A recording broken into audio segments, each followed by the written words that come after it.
Welcome to Decoded Mysteries, where we uncover thrilling cases, unsolved mysteries, and shocking true crime stories. Join us as we dissect every clue and trace every lead to reveal the truth hidden in the shadows.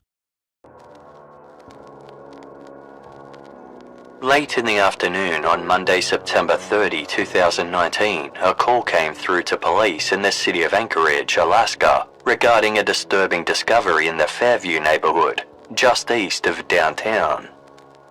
A passerby who'd been near a grocery store at the corner of Gamble Street and 13th Avenue had noticed something lying on the ground. It was a micro SD card, a small flash memory device commonly used in portable electronics such as digital cameras and mobile phones. The card was labeled Homicide at Midtown Marriott. Driven by curiosity, the person who found the card inserted it into a device to examine its contents.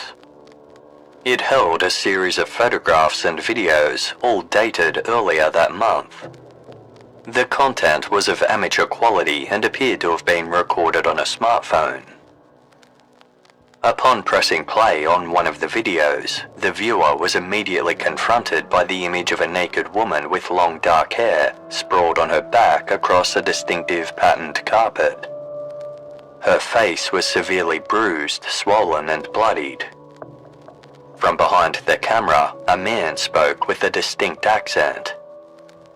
Though his face and body never appeared on screen, his hands were visible as he struck and strangled the battered woman, who reacted weakly as though she was barely conscious.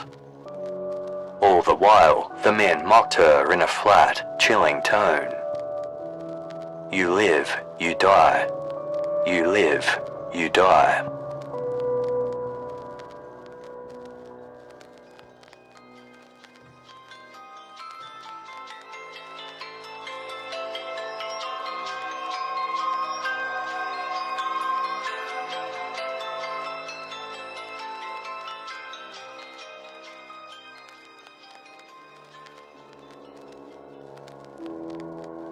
Almost 2 weeks earlier, on the night of Thursday, September 19, 2019, 52-year-old Valerie Kassler had been standing near the grocery store at the corner of Gamble Street and 13th Avenue in Anchorage. Just before 2 a.m., a lone man emerged from the cold darkness. He was white with a short, solidly built frame, grey hair, and sharp facial features. As he spoke, Valerie noticed his voice was marked by a foreign accent that sounded European to her. Valerie, who performed sex work, agreed to go with the man. She got into the passenger seat of his black Ford Ranger pickup truck, and he drove her a few blocks south to Mulcahy Baseball Stadium, then onto the neighboring Sullivan Arena. They stayed in his truck until 4 a.m. when the man said that he needed to withdraw cash to pay her. He drove to a Shell gas station and pulled in. The man began searching his truck for a misplaced cell phone. It wasn't his regular phone, but an older, additional model he happened to have in the vehicle for some reason. After a brief, unsuccessful search, he gave up and went into the gas station to use the ATM. He returned a few minutes later and continued driving Valerie around until 7 a.m. before dropping her off at a tent in a wooded area near a church where she was staying at the time. Once alone in her tent, Valerie pulled out the man's phone. She had found it under her car seat while he was inside the gas station and had pocketed it without a word. Its battery was dead, so she went elsewhere to charge the device. Once it powered up, she returned to her tent and turned it on. Scrolling through the phone's apps, she stumbled upon a series of images and videos taken earlier that month. Valerie, who struggled with alcohol and drug use disorder, had spent the past 2 weeks on a prolonged bender. When she viewed the phone's contents, she immediately sobered up. A man had filmed himself violently attacking and cruelly mocking a badly beaten woman inside a room. The patterned carpet beneath the woman was instantly familiar to Valerie. It was the same one found in the guest rooms at the Marriott Town Place Suites in downtown Anchorage, about 2 miles south of Fairview. While the attacker's face never appeared on the video, his voice did. Valerie immediately recognized his distinct accent. It belonged to the man she had spent the previous night with, the owner of the phone. Valerie didn't know what to do.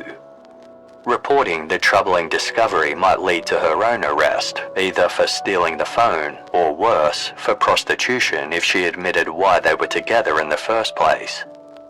Finally, driven by the fear that the man might harm another woman, Valerie came up with a plan. Days after taking the phone, she transferred its incriminating images and videos to a micro SD card. She then labeled the card Homicide at Midtown Marriott, wanting authorities to have as much information as possible about the crime once they got their hands on it. On Monday, September 30, Valerie went to her doctor's office with the SD card. She made up a story about finding the card on the ground near the grocery store where she had first encountered the man. The doctor called the police on Valerie's behalf, and she handed the card over to investigators. Although Valerie initially lied about how she came into possession of the SD card, fearing legal repercussions, she eventually came clean and admitted to having stolen the offender's cell phone. By the time she spoke with police, however, she no longer had the device, explaining that she had since lost it somewhere in the woods. Investigators corroborated her account by reviewing CCTV footage from the Shell gas station where she said the man had stopped to withdraw cash. The footage showed the man entering the store, browsing snacks and drinks, then spending several minutes at the ATM before returning to his truck, where Valerie was waiting.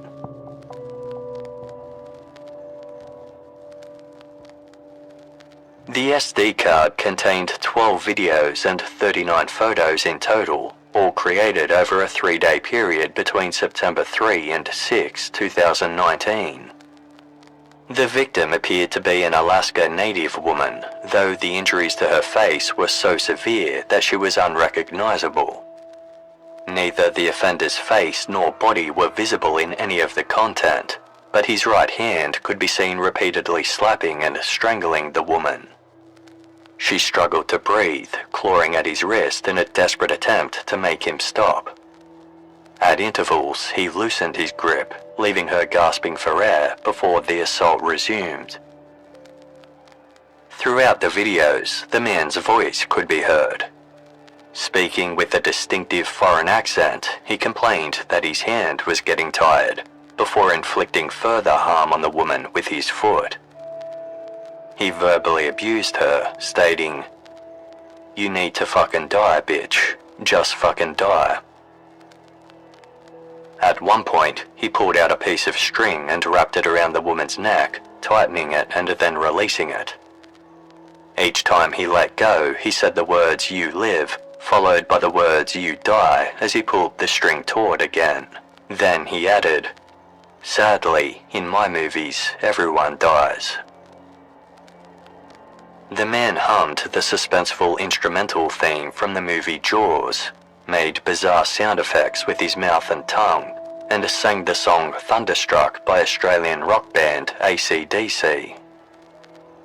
As the woman struggled to breathe, the man laughed and mocked her as he continued to torture her. He complained about how long she was taking to die, berating her that it was cutting into his drinking time. When some of her blood got onto his hand, he became upset and accused her of giving him hepatitis.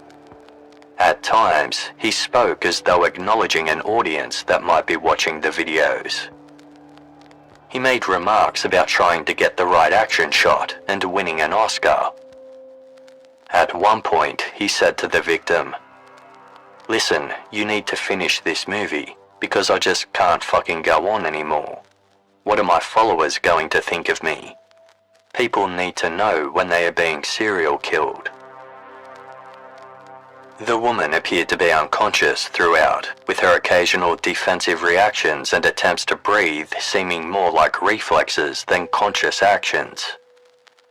In total, the videos amounted to more than 35 minutes of harrowing footage. A distinct blue and black bag was occasionally visible in the frame.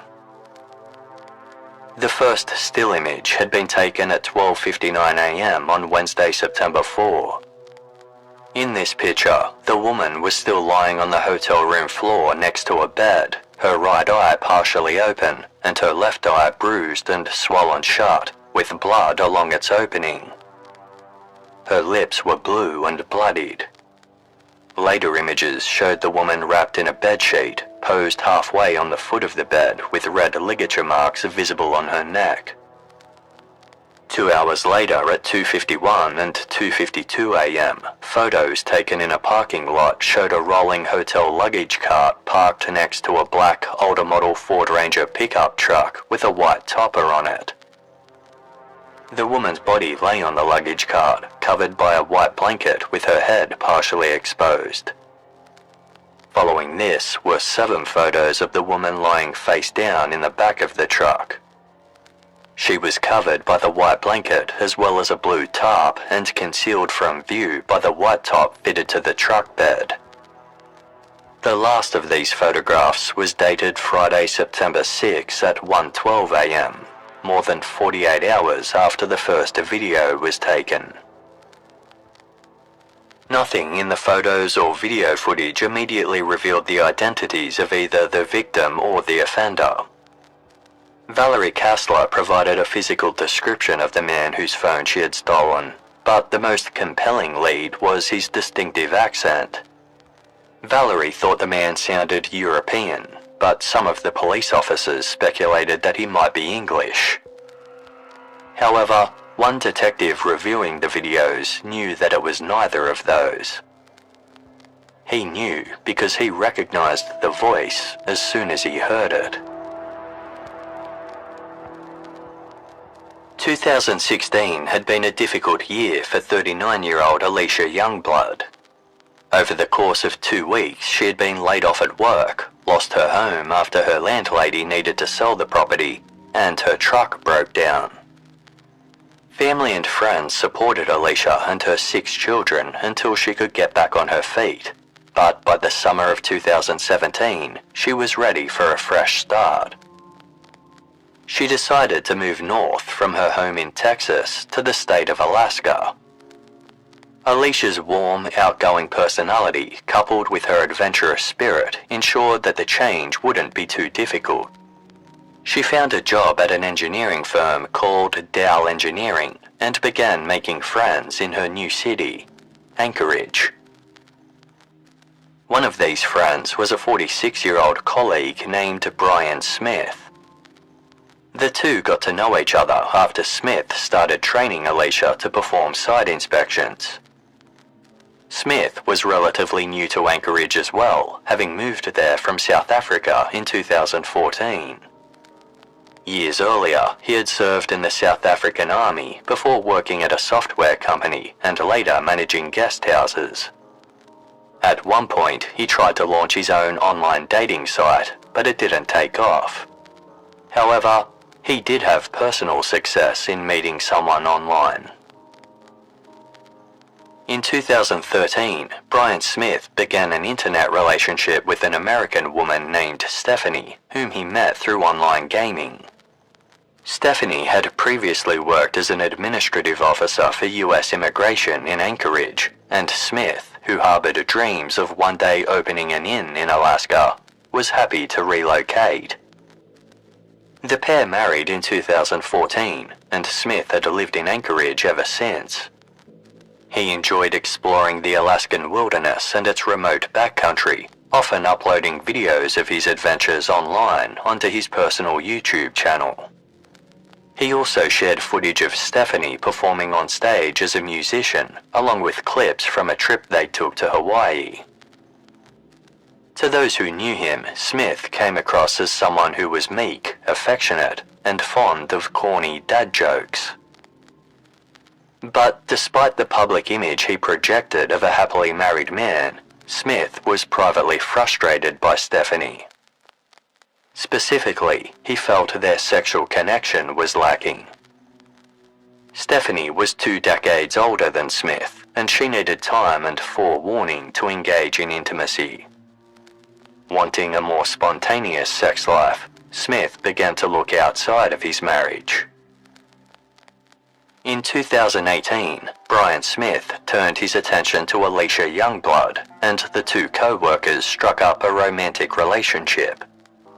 As they grew closer, they began to confide increasingly personal things to one another. They spoke about difficult past experiences, sometimes jokingly trying to one-up each other. Smith also shared explicit sexual fantasies with Alicia, sending her messages about how he wanted to tie her up, choke her, and pour vodka down her throat.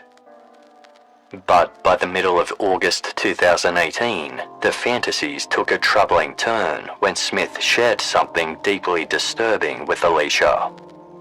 He told her that he had killed someone.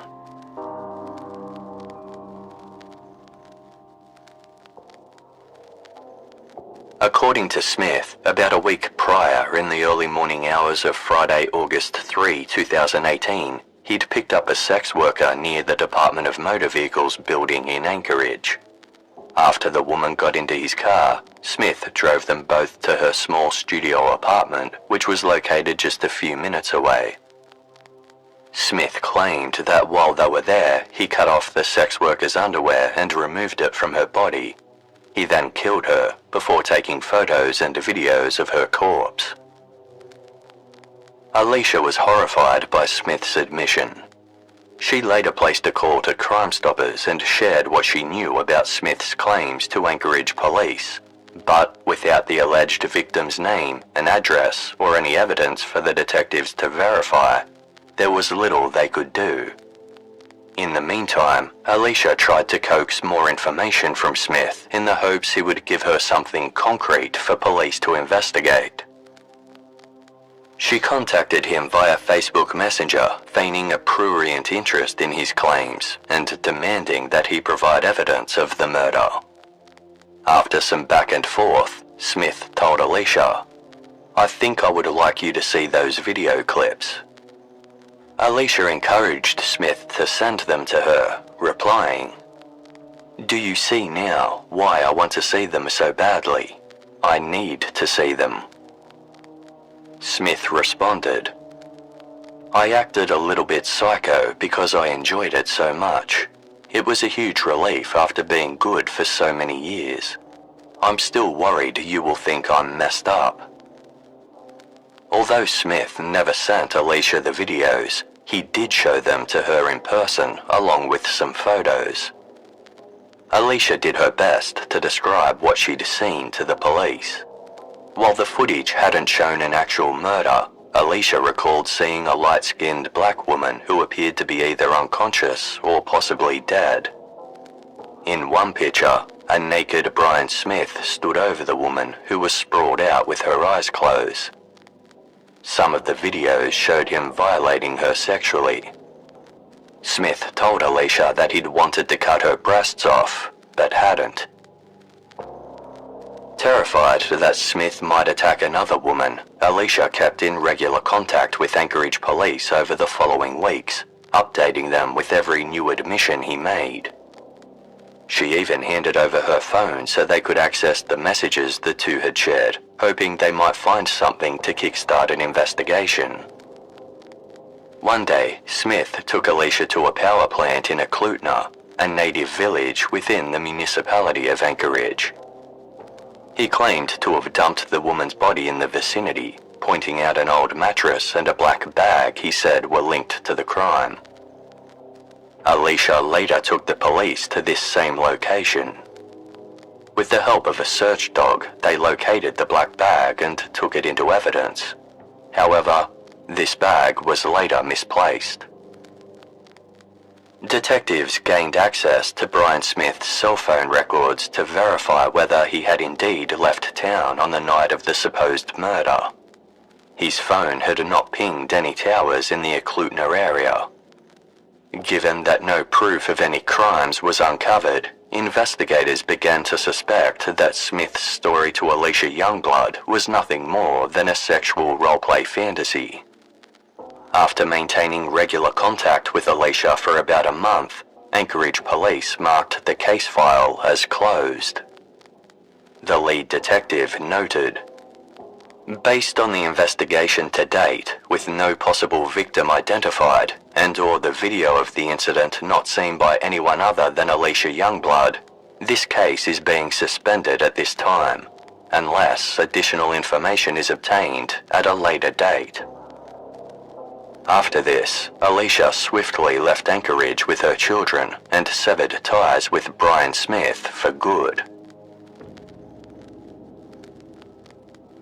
There weren't many South Africans living in Anchorage at the time, so when a detective who had previously investigated Alicia Youngblood's claims reviewed the cell phone footage of a woman being violently attacked in an Anchorage hotel room, one detail stood out: the offender's voice.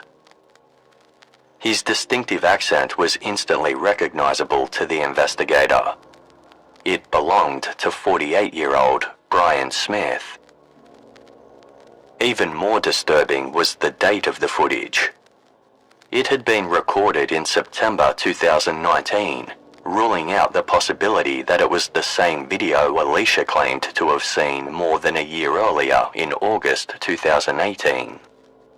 If Alicia had been correct about having seen a video depicting a murdered woman, did this mean Brian Smith had multiple victims? While Smith had worked a few different jobs following his international move, by the time police started investigating him in late 2019, he was employed as a maintenance worker at the Marriott Town Place Suites in downtown Anchorage, the same hotel where it was believed the cell phone footage was shot. Less than 2 weeks before the SD card was handed in to police, Smith had obtained his US citizenship and officially became an American. His wife had been his financial sponsor. Following the internal tip-off that the man in the video was Brian Smith, detectives checked the Marriott Town Place Suites records and found that Smith had booked room 323 from September 2 until September 4, using his employee discount. The carpet in the room also perfectly matched that shown in the images and video footage. Vehicle registration records revealed that Smith and his wife owned a 1999 black Ford Ranger pickup truck, which was consistent with the vehicle used by the assailant. When detectives zoomed in on the images, they could see a small portion of the truck's license plate, making out the numbers 87. The final 3 numbers on Smith's license plate were 878. Armed with this evidence, detectives wrote up affidavits for warrants to search Brian Smith's home, truck, and cell phone records. Officers visited Smith's residence and workplace, but he wasn't at either location, nor was his truck. Detectives set up surveillance at the house while a search warrant was executed at room 323 of the Marriott Town Place Suites. Nothing of significance was found there, but CCTV footage from the hotel's parking lot had captured Smith with the luggage cart, loading something wrapped in a white blanket into his truck. Meanwhile, detectives studied the face and physical characteristics of the woman in the murder video to try and identify who she might be. In addition to noting her general appearance, race, and her likely height and weight, she had a small mole in the crease of her right eyelid. Case Detective Brendan Lee cross-checked these features with missing persons reports and Anchorage Police Department databases. Images of the woman's face were taken from the video, along with pictures of Smith's truck, and distributed to patrol officers and homeless shelters statewide. Anyone who recognized the woman or had recent contact with her was instructed to pass their information on. Among the reports of missing women shared with police was that of 30-year-old Kathleen Henry. She had been living in Anchorage since at least 2016, though she hadn't been in touch with her family for several years. Kathleen's life had been shaped by hardship.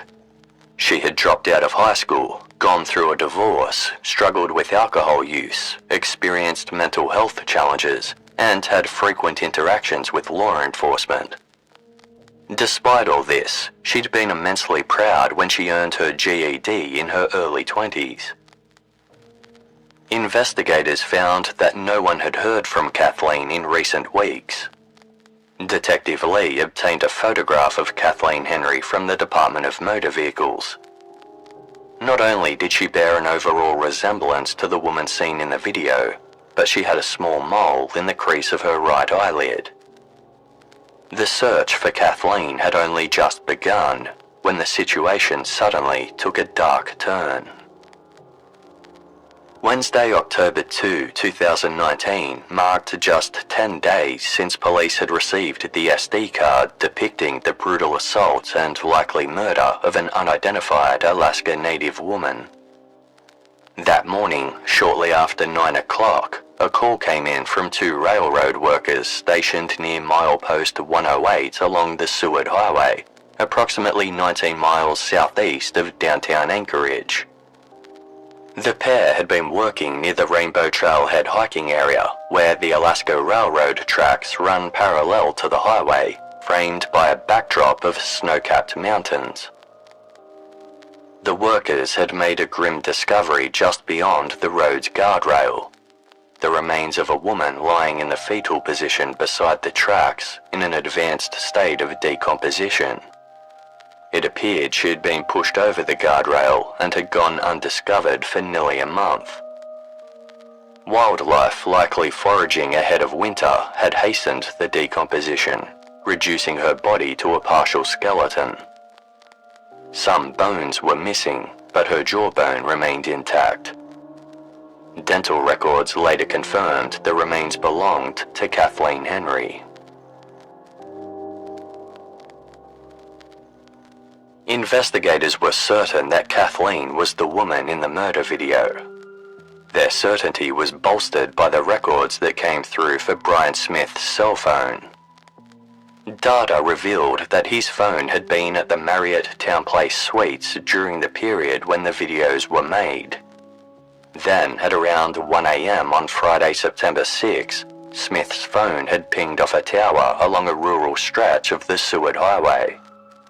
This placed him in the same area where Kathleen's body was dumped and was consistent with the timestamp on the final photo taken in the back of Smith's truck. Investigators believed that Smith had kept Kathleen's body in the back of his truck beneath the white blanket and blue tarp for about 48 hours before discarding her on the side of the road. While police had been surveilling Brian Smith's home since honing in on him as a suspect, his phone data revealed something else. He was no longer in Anchorage. Smith's phone was now pinging towers almost 4,300 miles away in the United States capital of Washington, D.C. Detectives initially had no idea why he would be there, but they soon found out he was on a vacation with his wife. They notified a local law enforcement and FBI agents in the DC area and requested their assistance in locating and surveilling Smith. By Friday, October 4, 2 days after Kathleen Henry's remains were found, Smith was located and placed under covert surveillance. Homeland Security notified Anchorage detectives that Smith was scheduled to fly back to Alaska a few days later on Tuesday, October 8. Detectives prepared to pounce as soon as his flight landed. Meanwhile, Smith's Ford Ranger was located and impounded. A search of the vehicle turned up a black Adidas bag which contained duct tape, nylon rope, latex gloves, and garbage bags. Detectives also found a number of receipts, including one from the retail store Walmart marked Wednesday, September 4, hours before Smith began his assault against Kathleen Henry. He'd purchased some beer and a cell phone, which was possibly the device he'd used to document the murder. There was also a receipt for a bottle of Clorox bleach from Home Depot. Another receipt showed that he'd purchased 2 burgers from a McDonald's restaurant at 1:59 a.m. on Friday, September 6, less than an hour after he was believed to have dumped Kathleen's body. Detectives requested the CCTV footage from that McDonald's for this time period. Cameras at the restaurant's drive-through window had captured Smith as he pulled up to it and placed an order. He was wearing a red polo-style shirt with his left elbow leaning out the open window. In the bed of his truck was the white blanket and blue tarp shown in the SD card images. Surprisingly, sitting next to Smith in the passenger seat was an unknown woman rummaging through a handbag. It appeared as though Smith had driven downtown and picked up another woman right after disposing of Kathleen Henry's body. Pictures of the mystery woman were distributed to Anchorage police officers, and a possible identification was provided, but she was unable to be located. At 3 p.m. on Tuesday, October 8, 2019, Detective Brendan Lee and his colleagues stood at Ted Stevens International Airport in Anchorage. They were waiting for Brian Smith's flight from Washington, D.C. to land. Smith was returning home solo as his wife was staying in Virginia a little longer to visit family. When detectives saw the 48-year-old disembark his plane, they ushered him directly into an interrogation room. Smith sounded slightly confused as his Miranda rights were read to him. He asked if he was being interviewed about a crime he'd been the victim of a couple of months earlier. His truck had been broken into, and his wallet, a GoPro video camera, and some papers were stolen. Detectives listened patiently as Smith detailed the break-in, before informing him that he wasn't there for that reason. They actually wanted to ask him about an SD card that had been handed in and had pictures of his truck on it. Smith claimed to know nothing about this. Changing tack, the detectives asked Smith whether he ever stayed at the Marriott Hotel where he worked. Smith said that a few weeks earlier he'd stayed there after having a fight with his wife. On the first night, he stayed alone in the room, getting drunk on whiskey. On the second night, he brought a woman back to his room. Between us, I have been known to sometimes go out and find a companion, Smith admitted. He said he sometimes cruised by homeless shelters looking for vulnerable women, stating, "If you drive past, you can find easy girls. $10, $20, they'll do anything." Smith said he would consume excessive amounts of alcohol with these women and pay them for sex.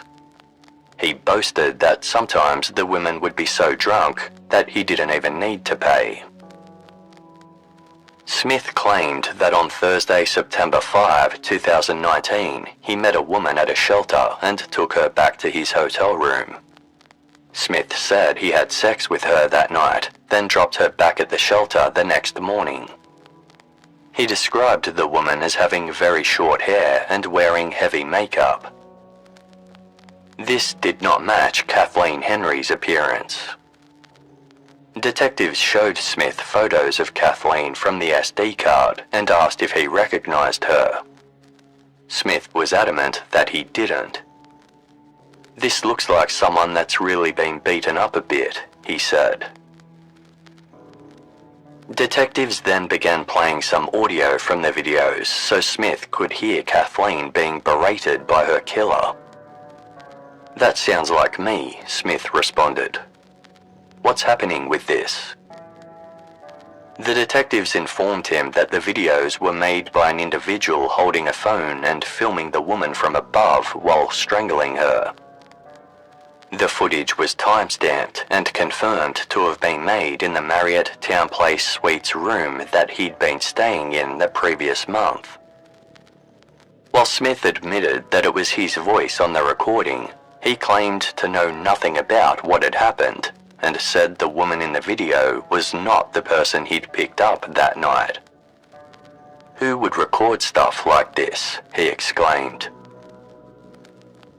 Detectives presented Smith with the phone data they'd obtained and pointed out that his shoes were clearly visible in some of the footage, but he continued to deny any knowledge. Upon learning that investigators were also speaking to his wife in Virginia at that very moment, Smith became upset that his infidelity would be revealed. All of a sudden, he provided a new detail. According to Smith, he'd been at work on Wednesday, September 4 when he'd noticed a substance dripping out of his truck. Concerned, he'd looked inside and saw a woman's dead body hidden beneath a white blanket and a blue tarp. Smith did not recognize the woman or know how she'd come to be in his truck. He panicked about what to do. He knew that if he reported the discovery, no one would believe he was innocent. So instead, he waited until after midnight on Friday, September 6, when his wife was fast asleep, to dispose of the woman's body along the Seward Highway. Smith said that after he dumped the woman's body, he drove back to Anchorage and threw the blanket and tarp in a random dumpster, the location of which he could not recall. When Kathleen Henry's remains were found just under a month later, Smith saw news reports about it and felt relieved that she'd been discovered before the winter snow set in. The detectives didn't buy this story. They asked Smith why he would take photographs of Kathleen's body at the dump site if this was the case, and why those pictures would be on the same SD card as the murder videos. After several more hours of interrogation, Smith admitted that he and some friends occasionally talked about how to commit the perfect murder. Alaska, apparently, is like the best place to do it, Smith said. You can drive 100 miles somewhere, dump something, and no one's ever going to find it. Smith eventually changed his story yet again. He said that he must have murdered Kathleen, but couldn't remember doing so. He blamed alcohol, and then suggested he might have blocked out the memory due to the horror of it. He also said that a phone had gone missing from his car, and he wondered if perhaps, quote, a girl had taken it, and in turn leaked the footage. By 8:30 p.m., Smith had been speaking with police for more than 5 hours. He was informed that he would be going to jail that night, and his clothing and phone would be taken into evidence. Yet, there was still the matter of another woman Smith had confessed to killing in 2018, according to his former girlfriend and colleague Alicia Youngblood. Investigators were left wondering, were there more victims they had yet to uncover? Were they now face to face with a serial killer they had never known existed? A detective asked Smith directly, "Have you ever killed anybody else? I'll just be straight up with you. Are we going to find any evidence that you're attached to any missing persons, either here or in South Africa?" Smith flatly denied having committed any other murders. At 8:40 p.m., they paused for a bathroom break, and the detectives escorted Smith to the restroom. They kept their body cams switched on while he relieved himself. As Smith then went to leave without washing his hands, one of the detectives directed him to the basin and told him to wash up. In response, Smith quipped, "If you know what I've been up to, you would know I don't even care about this now." Drying his hands under the hand dryer, he added, "All I can say is that you're gonna be famous."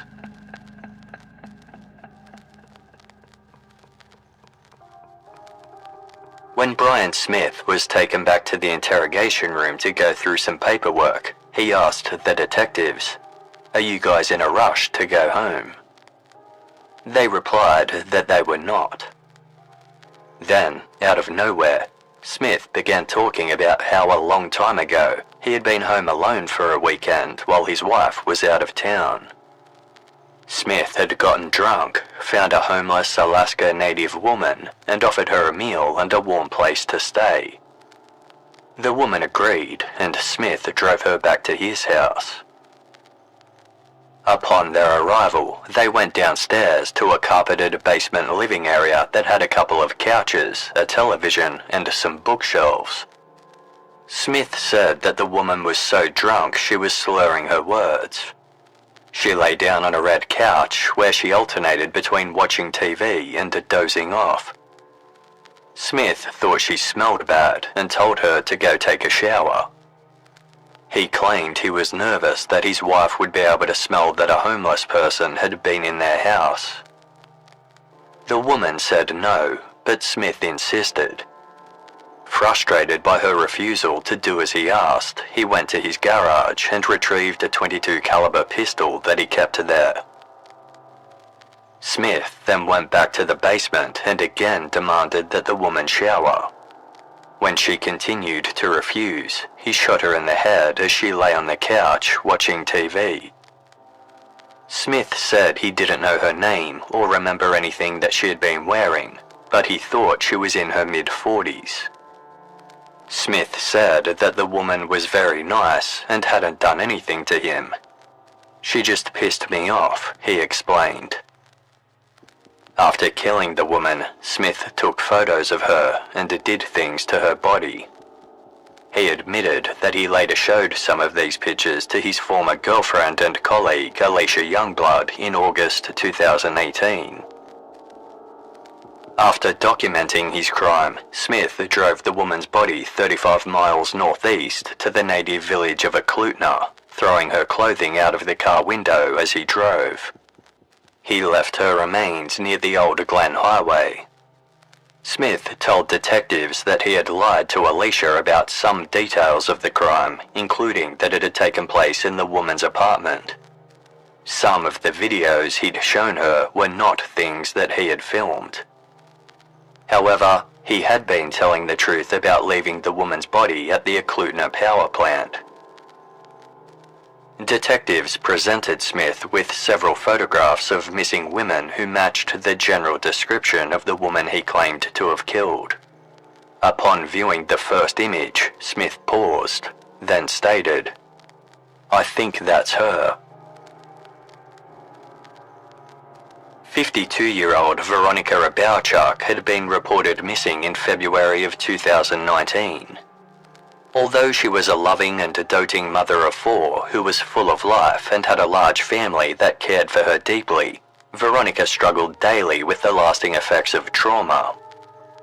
As a child, she was sexually abused, which subsequently led to her having PTSD and alcohol use disorder. In 2005, Veronica and her family suffered further when one of Veronica's sisters, 35-year-old Martha Toms, was found severely beaten underneath a picnic table in an Anchorage park. Martha died the next day, and her murder remains unsolved as of 2025. Veronica's struggles meant she often went through transient periods, which made her hard to locate. She couch-surfed between friends and family members, stayed at shelters, or sometimes lived on the streets of Anchorage. Despite the lack of consistency in her day-to-day life, Veronica would intermittently contact her loved ones, especially around the holidays, and often showed up unannounced at her sister's home. However, by late 2017, Veronica's family were hearing from her less and less. When she failed to collect her permanent fund dividend check, an annual payment made to eligible Alaska residents, they knew something was wrong. Then, Veronica's daughter received a devastating phone call informing her her mother had died of an overdose and she needed to visit the medical examiner's officer to identify her body. But it turned out that the remains didn't belong to Veronica after all. Another woman had died while carrying Veronica's ID card. How this woman had come into possession of the card was unknown. Although Veronica's family were relieved, she was still missing, and their concern for her well-being remained. With the different people providing conflicting information, it was difficult to pin down exactly when the last known contact with her had been. As 2018 was drawing to a close, there was still some hope that Veronica might reach out during the holidays, just as she always did. But Thanksgiving came and went with no sign of her. Veronica's loved ones checked hospitals and various locations downtown, making inquiries with anyone who might have crossed paths with her. With no confirmed sightings by February 2019, Veronica was officially reported missing. Months continued to pass with no word from Veronica Abowchuk, leaving her family with no idea where she might have gone. 8 months later, in October, Brian Smith confessed to police that he had callously executed Veronica in the basement of his home. The revelation solved another enduring mystery that had been plaguing authorities. 6 months earlier, 2 mushroom pickers foraging in a Klutna had stumbled upon a human skull about 100 yards off the Old Glen Highway. The skull had a bullet wound on its left side, with no exit wound, but metal fragments lodged inside. No other remains were found nearby. After Brian Smith confessed to dumping a woman in that same location, investigators compared the skull to Veronica Abowchuk's dental records. It was a match. Police searched Smith's home and found the .22 caliber pistol he had described as the murder weapon, along with several other firearms and 2 homemade gun silencers. They also found 10 different cell and burner phones and a number of SD cards, digital cameras and laptops. Smith claimed he bought and sold used electronics online as part of a side hustle. However, 1 thumb drive was found to contain some deleted video clips, which experts were able to recover.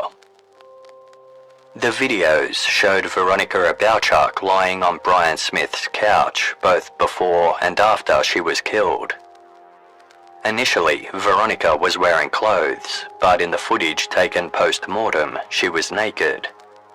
It appeared that Smith had removed her clothing and posed her deceased body. In one short video, a naked Brian Smith appeared on camera leaning over Veronica. In another photograph, Veronica's body had been moved to the floor and covered with a blanket. The television in the background was still turned on, with President Donald Trump visible on screen. Investigators scoured Smith's entire home, including the basement area where he said he'd committed the murder. There, they noticed some suspicious stains on an area of the blue carpet. These stains tested positive for blood, prompting investigators to remove a 9 by 10 foot segment of the carpet for forensic testing. The blood was found to belong to Veronica. Although investigators couldn't pin down the exact date of Veronica Abowchuk's murder, they estimated it had been in early August 2018, shortly before Smith had bragged to Alicia Youngblood about the crime. Investigators repeatedly asked Smith why he had filmed his crimes. In particular, why had he talked about followers while murdering Kathleen Henry, as though he had an audience?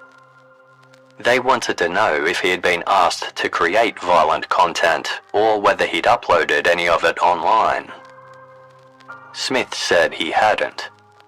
The only content he'd shared online had been made consensually with another woman who had given her permission for Smith to post it on an adults-only website. Brian Smith's 2 confirmed victims, Kathleen Henry and Veronica Abowchuk, were both Alaska Native women. When asked whether he was prejudiced against the group, Smith said he'd asked himself that same question. He'd ultimately decided that he only preyed on these women because they were homeless and therefore, to his mind, easy targets. However, Smith was known to harbour racist thoughts. He maintained 2 Facebook accounts under false names that he used to air views he knew his wife wouldn't approve of, including bigoted opinions. He also had an account on the social media question and answer site Quora. When one user asked whether white people automatically assumed all black people were criminals, Smith replied, "White people don't assume it. Everyone assumes it when they look at police crime statistics. Wherever black people go in the world, there is an immediate rise in crime. It is a statistical fact that blacks are more than 600% more likely to violate the law." This figure cited by Brian Smith was not a statistical fact, instead appearing to be one he himself concocted. Brian Smith was ultimately indicted on 14 felony charges for killing Kathleen Henry and Veronica Abowchuk, including 1 count of first-degree murder, 2 counts of second-degree murder, 2 counts of second-degree sexual assault, and 3 counts of tampering with physical evidence. Despite his confessions to detectives, Smith pleaded not guilty to all charges. A grand jury was held, and Smith's ex-girlfriend Alicia Youngblood was one of the witnesses who testified against him. However, Smith's trial was subsequently delayed by the COVID-19 pandemic. In July 2021, Alicia Youngblood died by suicide, 2.5 years before Brian Smith faced court. Brian Smith's trial finally began in February 2024. His defense team fought against having the footage from the SD card and Smith's interrogation admitted into evidence, but the judge disagreed. Jurors were shown extensive portions of Smith's police interview, as well as some of the footage of Kathleen Henry's murder. While care was taken to ensure that only the jury could see the screen displaying the videos, the disturbing audio could be heard throughout the courtroom. Some individuals in attendance believed that Smith appeared to look smug and smirked at certain points while listening attentively to the audio. His wife Stephanie sat in the front row of the public gallery, clutching her hands. She attended the trial consistently, sitting near the family members, loved ones, and supporters of Smith's victims. Stephanie told the South African publication IOL that after learning what her husband had done, she had grieved, but was choosing to support, quote, "the part of the man I married." Case detective Brendan Lee gave testimony that he'd listened to a recorded jailhouse phone call between Smith and Stephanie, in which Stephanie asked Smith if he'd had sex with the women he'd killed. Smith apparently replied, "Not with those 2. This statement caused a stir in the public gallery. "She's only worried about the ones he did sleep with," one woman retorted. The judge later told the jury to dismiss Detective Lee's comments about the phone call. Valerie Kassler, whose theft of Smith's phone had kick-started the entire investigation, played a crucial role as a prosecution witness, testifying about her discovery of the harrowing footage of Kathleen Henry's murder. It was later revealed that Valerie had actually known Kathleen, but she hadn't recognized her in the footage due to the severity of Kathleen's facial injuries. Valerie expressed her desire to testify, saying she considered Kathleen her friend and she just wanted her to go home. The defense team sought to undermine Valerie's credibility by highlighting inconsistencies in her story. They pointed out how she'd initially claimed to have found the footage on a discarded SD card, only to later admit she had stolen Smith's cell phone from his car. The defense implied that Valerie had a hidden agenda, perhaps she was seeking public attention or even attempting to hide some secret of her own.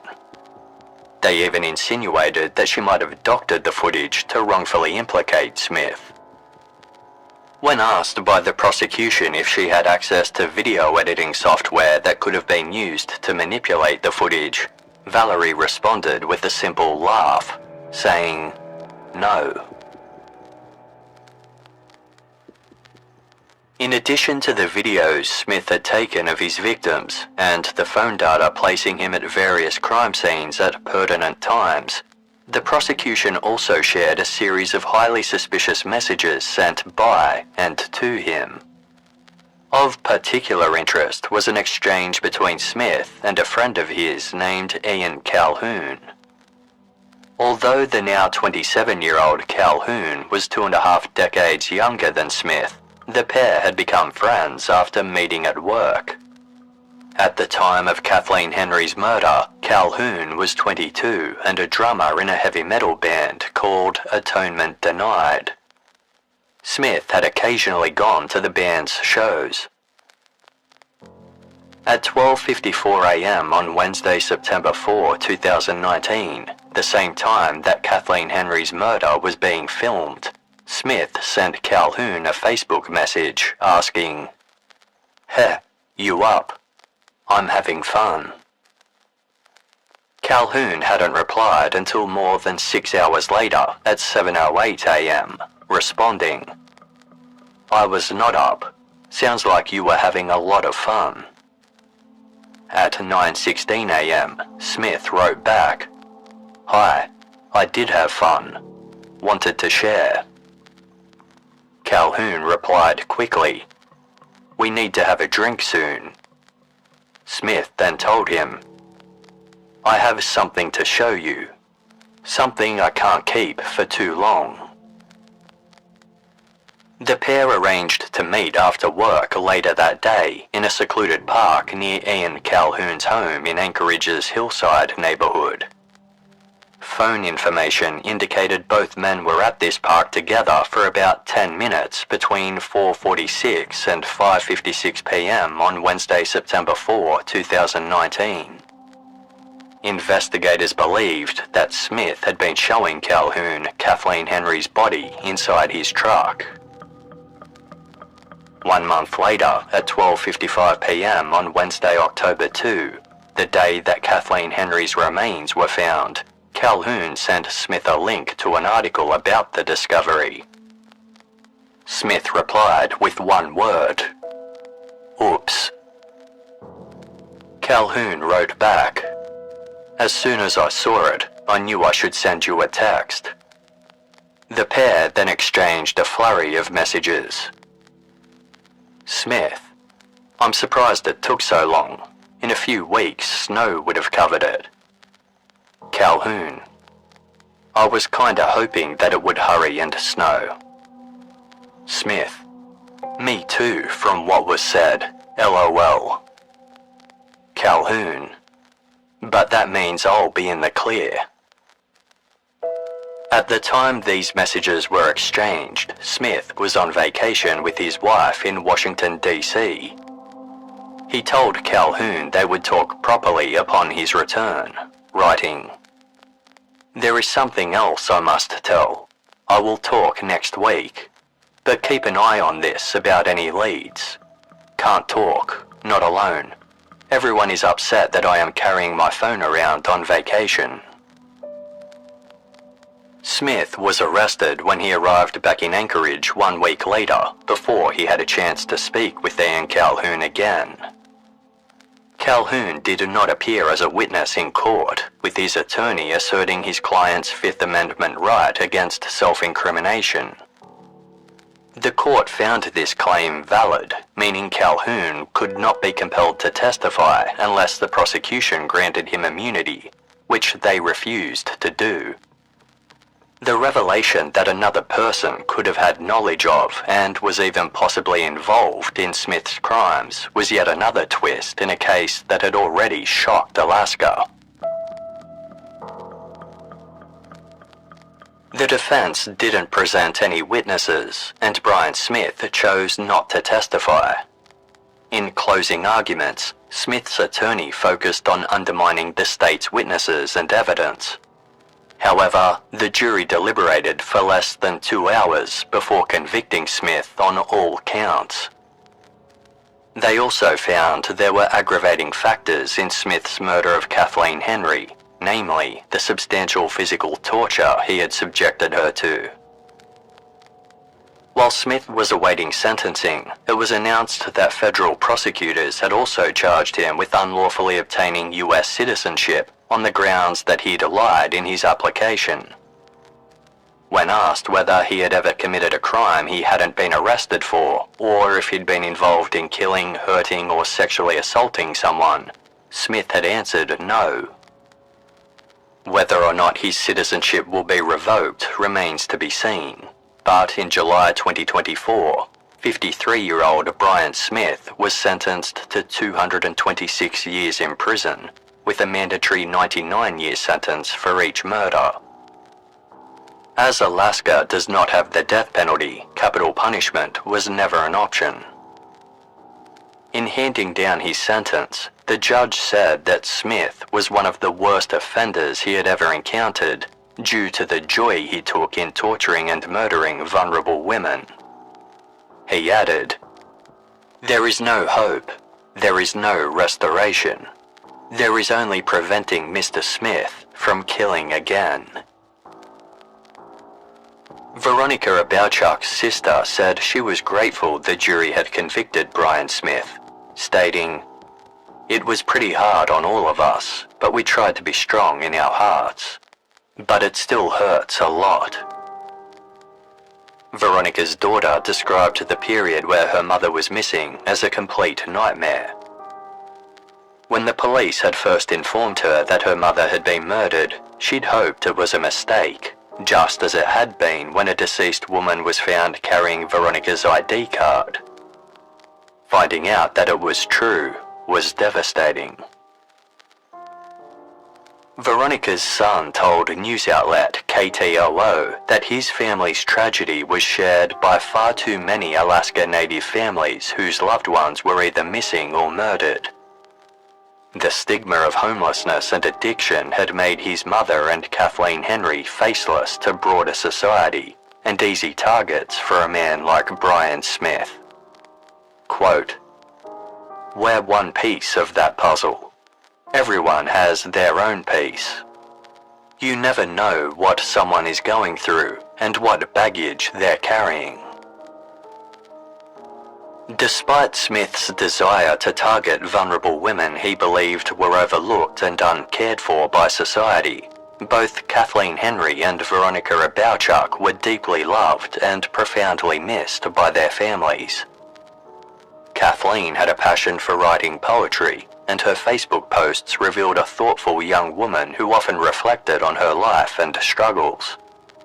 One post read, "I live daily with a whole lot of soft-hearted, not hatred feelings, unless someone treats me with disrespect.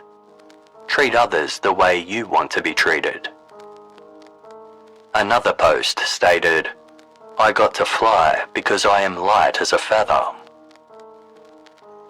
Veronica found joy in teaching her younger relatives how to cook, often sharing a signature dish she made with chicken and cornflakes.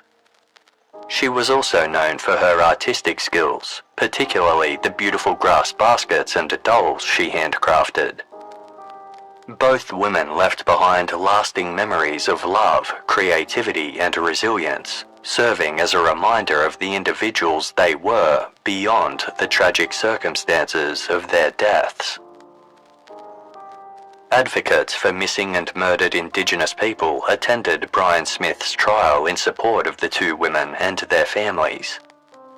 In a symbolic statement of solidarity, many painted red handprints over the lower half of their faces, covering their mouths. This red handprint has come to represent the plight of missing and murdered Indigenous people, or MMIP. In the United States, 4 in 5 Native American and Alaska Native women have experienced violence in their lifetime. More than 56% have experienced sexual violence. Despite making up just 1.1% of the US population, Native American and Alaska Native women are murdered at 10 times the national average. Anchorage ranks third in the US for the city with the highest number of cases. According to data for Indigenous Justice, an Alaska Native-led non-profit, 5,712 cases of missing and murdered Indigenous women and girls were reported in 2016. Only 116 of these were logged in the US Department of Justice database. Given that Brian Smith deliberately targeted members of this vulnerable group and spoke about serial killing in his videos, there has been speculation that he may have more victims, either in Alaska, other states he was sent to for work, or his home country of South Africa. Authorities are aware of at least 2 other Alaska Native women Smith might have harmed. 1 week before his sentencing, the state released a sentencing memorandum which included some shocking information. While going through one of Smith's cell phones, investigators had found 3 images of an unidentified Alaska Native woman clearly beaten and lying either unconscious or deceased on the ground. Amber Batts is an activist from Community United for Safety and Protect, or CUSP, which advocates for the safety of sex workers. She has visited Brian Smith a number of times and corresponded with him in an attempt to gain further information. Amber's personal nickname for Brian Smith is BS, a nod to his initials and the shorthand term for the word bullshit. When talking to Amber, Smith claimed the unidentified woman in the grisly photos was just a friend who had fallen over while the pair were out and laughing together uproariously. He told a similar story to the police. The state included these 3 images in their sentencing memorandum, along with a forensic artist's sketch of the woman. When MMIP advocates saw these images, they immediately recognized the woman as 38-year-old Cassandra Boskovsky. Cassandra was reported missing in August 2019, the month before Kathleen Henry was murdered. When Cassandra's family were shown the photos found on Brian Smith's phone, they confirmed the woman was her. Despite this, the woman was still officially marked as unidentified, with prosecutors stating they could not verify her name or whether she was even deceased. In September 2024, Cassandra Boskovsky's family went to court to request a presumptive death hearing.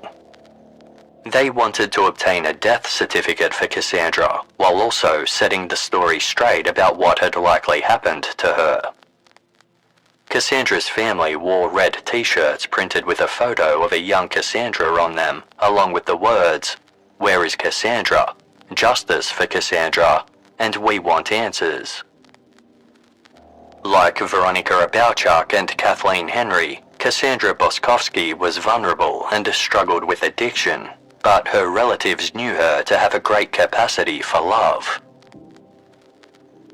At Cassandra's presumptive death hearing, Detective Brendan Lee testified that Brian Smith's foot was visible in the photographs. During their search of Smith's home, police had also found shoes that matched the pair Cassandra was wearing in the pictures. Navy Adidas high tops with 3 stripes in different shades of pink. The 6-person jury found that Cassandra had been a victim of homicide and there was enough information to grant a death certificate. Although this provided some relief for Cassandra's loved ones, they, along with MMIP advocates, remain angry that Anchorage police discovered these photographs in 2019, yet didn't make them public until Smith's sentencing, almost 5 years later. During that time, Cassandra's loved ones had endured torment, not knowing what had happened to her.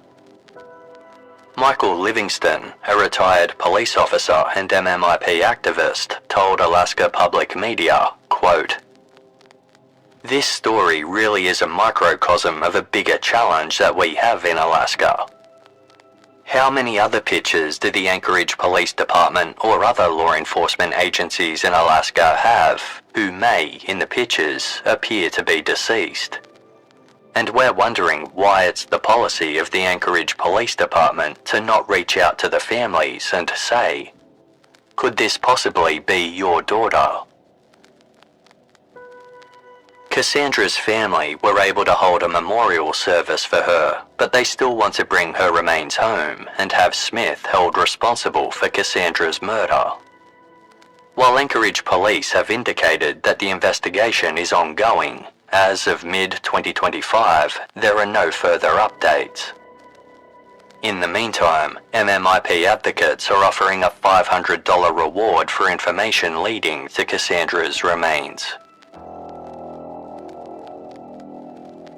They are also offering a $500 reward for information that leads to the arrest of Ian Calhoun, the friend of Brian Smith who appeared to be complicit in Kathleen Henry's murder. Some speculate that Calhoun may have played a more active role in this crime, and possibly Smith's other crimes, than is currently known. MMIP activists say there is enough evidence to charge Calhoun with failure to report a violent crime committed against an adult and/or hindering prosecution. However, prosecutors have said that they will not be charging Calhoun unless new evidence comes to light. Activists have staged several protests in downtown Anchorage in front of police headquarters and the district attorney's office, as well as outside of Ian Calhoun's home. They have also started a change.org petition titled "Arrest Ian Calhoun Now." As of the writing of this episode, the petition has 5,500 signatures. In an interview with KNBA radio station, MMIP activist Antonia Comack said it was important to speak out against Calhoun's apparent complicity, as silence allows society to ignore the ongoing dehumanization of Native women. "We need to set a precedent with Ian Calhoun and have him arrested," she stated. Standing in stark contrast to Ian Calhoun were the two women who reported Brian Smith's crimes to the authorities, Alicia Youngblood and Valerie Kassler.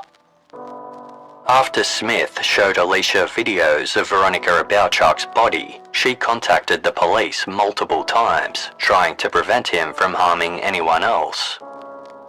Despite her repeated attempts, Smith went on to kill Kathleen Henry, and likely Cassandra Boskovsky as well.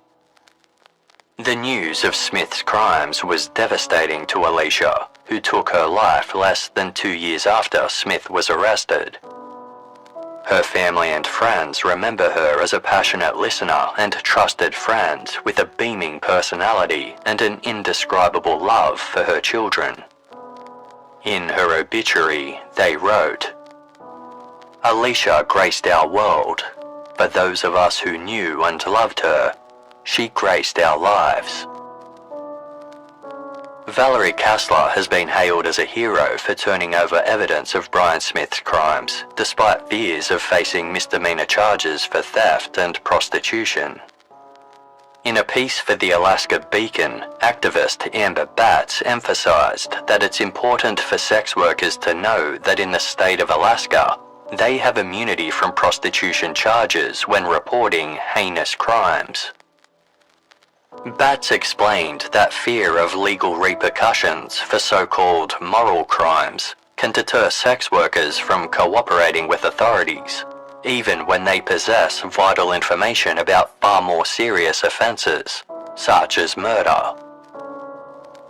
One of Veronica Abowchuk's sisters has said she will always be grateful for what Valerie did, stating, "If it wasn't for that, we wouldn't have known what he did to my sister and Kathleen." Amber Batts told Alaska Public Media that Valerie is a brave, amazing woman, adding, Rather than just saying, "Oh, it's too difficult, I don't know what to do, I'm just going to leave this the way it is and go on with my life," she chose to go above and beyond to get that information to police. Amber was the one to inform Valerie Kastler that Brian Smith had been found guilty the day after the verdict came down. It was Valerie's birthday, and she smiled upon hearing the news, stating, "I'd do it again, 'cause those ladies needed to cross over, and their souls make it to heaven."